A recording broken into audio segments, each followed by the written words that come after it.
मोदी सरकार की तीसरी पारी में मंत्रियों का पोर्टफोलियो जैसे पहेली बना हुआ है, ठीक वैसे ही एक पहेली है नीना फैक्टर की। ये आखिर क्या है? क्या नरेंद्र मोदी की तीसरी पारी आसान नहीं होने जा रही? स्पेशल रिपोर्ट देखिए और समझिए ये पूरा सिनेरियो।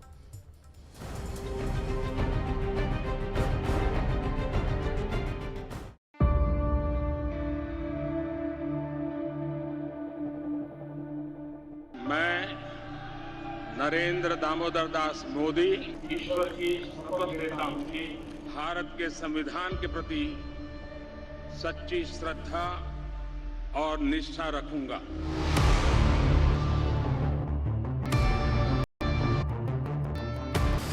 क्या कार पर डालेंगे सहयोगी?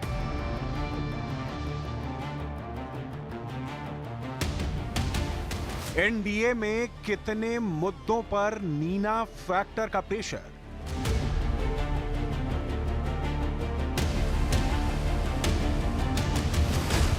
मोदी पर भारी पड़ेगी पार्टनर्स की डिमांड। तीसरी बार मोदी सरकार का अंक गणित तैयार है, शपथ की तारीख मुकर्रर है। दिल्ली में सरकार गठन की गहमागहमी के बीच एनडीए सहयोगियों के बयानों ने इस आशंका को प्रबल बना दिया है कि मोदी सरकार की तीसरी पारी कतई आसान नहीं होगी, क्योंकि एनडीए सहयोगियों के कई मसलों पर अपनी अपनी ढपली, अपना अपना राग वाली कहावत चरितार्थ होती है। ये मुद्दे गठबंधन की गांठें कमजोर करने का सबब बन सकती हैं और मोदी सरकार की उम्र भी तय कर सकती हैं। मोदी के लिए चुनौती बनने वाले तमाम मुद्दों पर किस पार्टी का क्या स्टैंड है, ये जानने पर सरकार की मजबूती का अंदाजा भी लग जाएगा। लेकिन पहले जानिए मोदी की तीसरी पारी में ये नीना फैक्टर क्या है। नरेंद्र मोदी, नीतीश और नायडू के त्रिकोण में अगली सरकार का गठन हो रहा है।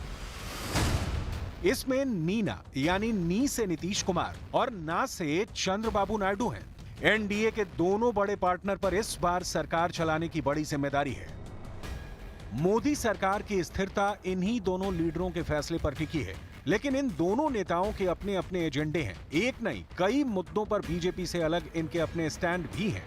यही नरेंद्र मोदी सरकार के चैलेंज हैं। मोदी सरकार जिन बड़े फैसलों को तीसरे टर्म में जमीन पर उतारने का इरादा रखती है, पहले उन्हें जान लीजिए, फिर इनमें किस पर पेंच फंस सकता है वो जानेंगे।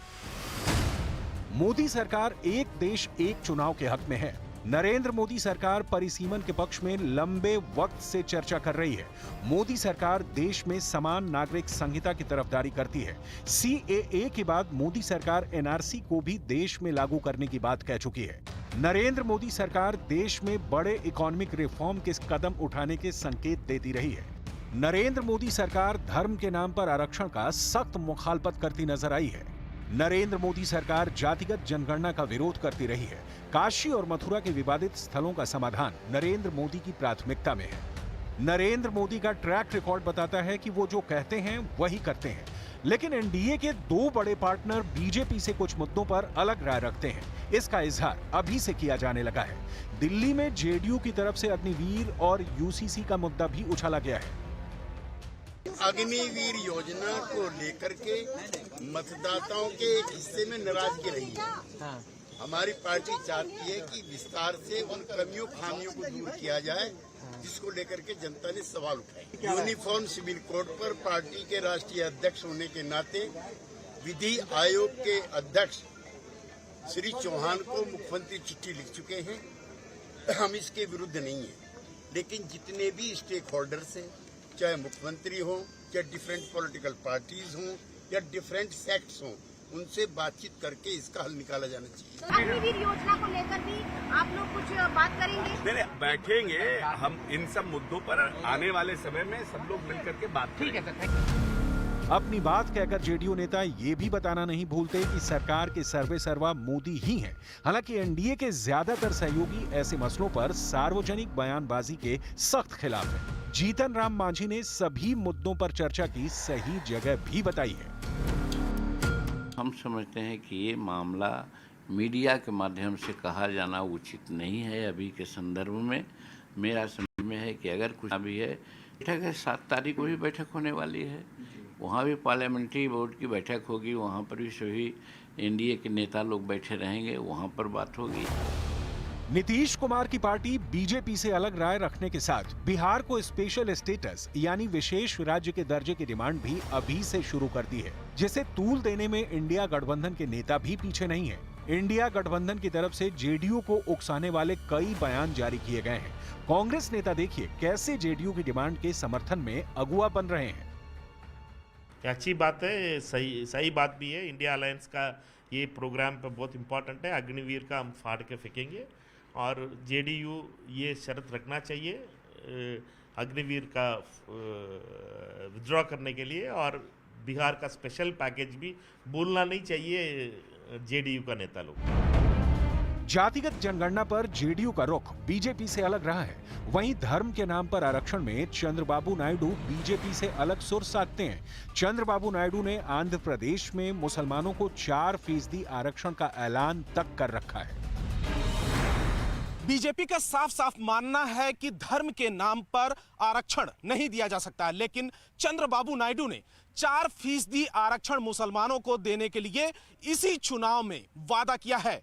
नीतीश कुमार को भी मुसलमानों को आरक्षण देने पर ऐतराज नहीं है। जबकि मुसलमानों के आरक्षण का जिक्र आंध्र प्रदेश में एनडीए के संयुक्त घोषणा पत्र में भी शामिल नहीं किया था, मगर चंद्रबाबू नायडू ने मुस्लिम तीर्थयात्रियों को 1 लाख रुपए की आर्थिक मदद का ऐलान भी किया है। सीएए और एनआरसी के मुद्दे पर नीतीश और चंद्रबाबू नायडू कभी भी बीजेपी से सहमत नहीं दिखे। इसके अलावा समान नागरिक संहिता और जातिगत जनगणना ऐसा मुद्दा है जिस पर नए गठबंधन में फिर से मंथन होने की जरूरत महसूस की जा रही है।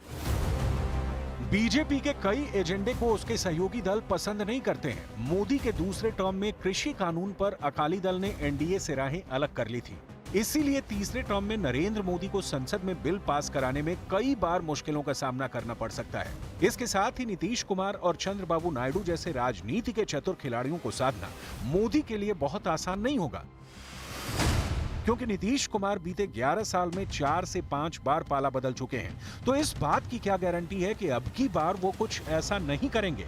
वहीं 2018 में चंद्रबाबू नायडू ने तो आंध्र प्रदेश को विशेष राज्य का दर्जा देने की मांग को लेकर एनडीए का साथ छोड़ दिया था। विशेष राज्य का दर्जा असली और बड़ा मुद्दा, क्योंकि नीतीश हो या नायडू दोनों ही अपने राज्यों के लिए विशेष राज्य का दर्जा चाहते हैं। उधर एनडीए के कुछ सहयोगियों की मांग भी गठबंधन में खटपट की वजह बन सकती है।